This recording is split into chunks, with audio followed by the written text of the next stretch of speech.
এজে top Bangla news চ্যানেলে আপনাদের স্বাগত। এই মুহূর্তের পর সবথেকে বিরাট বড় খবর, উল্টো রথে মর্মান্তিক মৃত্যুর ঘটনায় তদন্তের রিপোর্টে অসন্তুষ্ট মুখ্যমন্ত্রী, পুনরায় তদন্তের নির্দেশ। বিস্তারিত জানিয়ে দেব, সঙ্গে থাকবেন।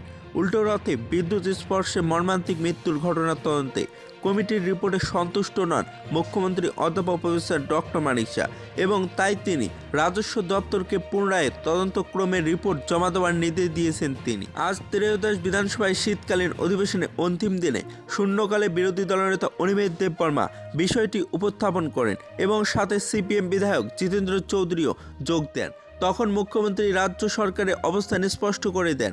প্রসঙ্গত, গত বছর কুমারঘাটে ইসকনের আয়োজিত উল্টো রথে বিদ্যুৎ স্পর্শে শিশুসহ 10 জনের মর্মান্তিক মৃত্যু হয়েছিল এবং ওই ঘটনার তদন্তে রাজ্য সরকার কমিটি গঠন করেছিল। গতকাল বিধানসভায় বিরোধী দলনেতা এই ঘটনায় তদন্ত সম্পর্কে জানতে চেয়েছিলেন।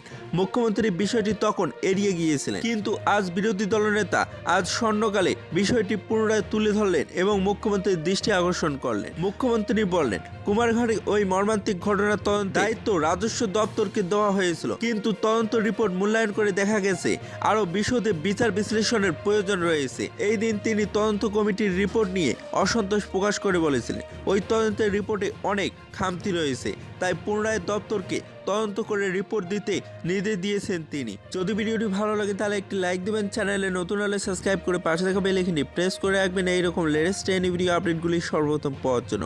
বিয়ের রিপোর্ট, এজে টপ বাংলা।